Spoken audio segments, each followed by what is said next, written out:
Assalamualaikum warahmatullahi wabarakatuh. Halo semuanya, perkenalkan nama saya Wardah Alawiyah dari Fakultas Keguruan dan Ilmu Pendidikan Prodi S1 PGSD Universitas Nahdlatul Ulama Surabaya. Pada video kali ini saya akan menyampaikan materi mengenai landasan perencanaan pendidikan. Apa sih pengertian landasan perencanaan pendidikan itu? Perencanaan pendidikan adalah suatu proses menetapkan keputusan yang berkaitan dengan tujuan-tujuan yang akan dicapai, sumber-sumber yang akan diberdayakan, dan teknik atau metode yang dipilih secara tepat untuk melaksanakan tindakan selama kurun waktu tertentu agar penyelenggaraan pendidikan dapat dilaksanakan secara efisien, efektif, dan bermutu.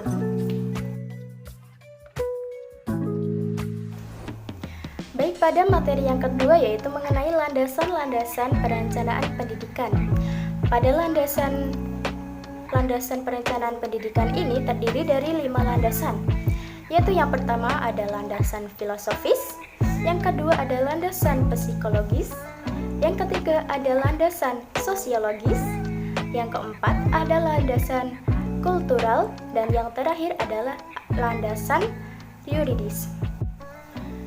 Dalam landasan filosofis ini, atau bisa disebut dengan filsafat, memegang peranan penting dalam pengembangan kurikulum. Pengembangan kurikulum pun senantiasa berpijak pada aliran-aliran filsafat tertentu, sehingga akan mewarnai terhadap konsep dan implementasi kurikulum yang dikembangkan. Pada landasan yang kedua yaitu landasan psikologis atau psikologi adalah ilmu yang konkret atau ilmu yang mempelajari tingkah laku organisme dalam hubungan dengan lingkungannya. Dari tata hubungan interdisipliner dengan ilmu sosial lainnya, khususnya terhadap pendidikan, psikologis pun memberikan landasan yaitu dalam hal pembinaan perilaku. Karena pada dasarnya, perbaikan perilaku merupakan sasaran utama penyelenggaraan pendidikan. Yang ketiga adalah landasan sosiologis. Sosiologi merupakan ilmu yang mempelajari hubungan antara manusia dalam kelompok-kelompok dan struktur sosialnya. Landasan sosiologi pendidikan adalah seperangkat asumsi yang dijadikan titik tolak dalam rangka praktek dan atau studi pendidikan yang bersumber sosiologi. Berdasarkan analisis sosiologi memiliki peran yang penting dalam pendidikan sebagai acuan atau dasar dalam rangka mencapai tujuan dari pendidikan. Pada landasan yang keempat ini yaitu landasan kultural adalah landasan pendidikan yang berakar pada kebudayaan bangsa Indonesia. Sedangkan kebudayaan adalah hasil cipta dan karya manusia berupa norma-norma, nilai-nilai, kepercayaan, tingkah laku, dan teknologi yang dipelajari dan dimiliki oleh semua anggota masyarakat tertentu. Yang terakhir yaitu mengenai landasan yuridis. Landasan yuridis yaitu bukan semata-mata landasan bagi penyelenggaraan pendidikan, namun sekaligus dijadikan alat untuk mengatur sehingga penyelenggaraan pendidikan yang menyimpang. Maka, dengan landasan yuridis tersebut dikenakan sanksi.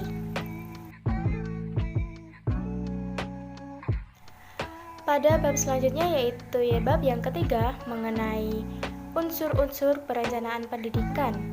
Ada beberapa unsur yang terkandung dalam perencanaan pendidikan yaitu yang pertama, penggunaan analisis yang bersifat rasional dan sistematis dalam perencanaan pendidikan yang menyangkut dengan metodologi dalam perencanaan tersebut.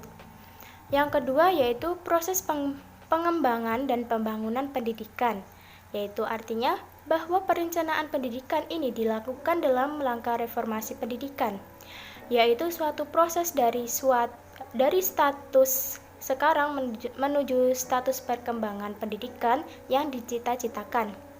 Perencanaan merupakan suatu momen kegiatan dalam proses yang kontinu. Yang ketiga yaitu prinsip efektivitas dan efisien.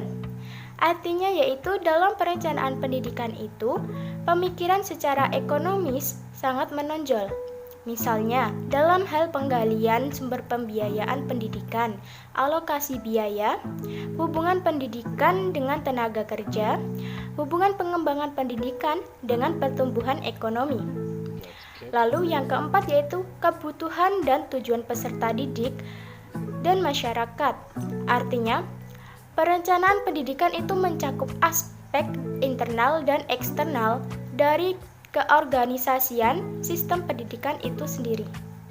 Lalu yang kelima itu adalah tujuan pembangunan nasional bangsa yang akan mengambil keputusan dalam rangka kebijaksanaan nasional dalam bidang pendidikan.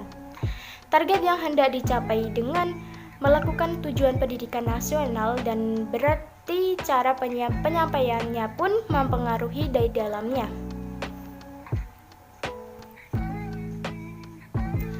Misalnya, waktu pelaksanaan, pertahapan, taktis, dan strategi dalam meletakkan jalur kebijakan kemana akan dibawa pendidikan itu.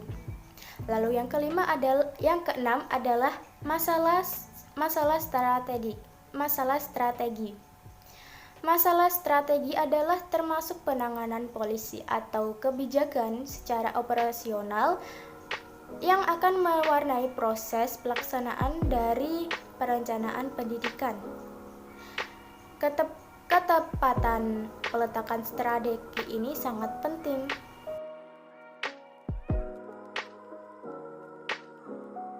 Pada materi selanjutnya yaitu bab yang keempat mengenai ciri-ciri perencanaan pendidikan. Ada beberapa ciri perencanaan pendidikan yaitu yang pertama, perencanaan pendidikan merupakan proses intelektual yang berkesinambungan dalam menganalisis, merumuskan, dan menimbang serta memutuskan dengan keputusan yang mempunyai konsisten. Yang kedua yaitu perencanaan pendidikan selalu memperhatikan masalah, kebutuhan, situasi, tujuan, keadaan perekonomian, keperluan penyediaan dan pengembangan tenaga kerja. Lalu yang ketiga yaitu tujuan perencanaan pendidikan adalah menyusun kebijaksanaan dan menggariskan strategi pendidikan yang sesuai dengan kebijakan pemerintah. Yang keempat yaitu perencanaan pendidikan sebagai perintis atau pelopor.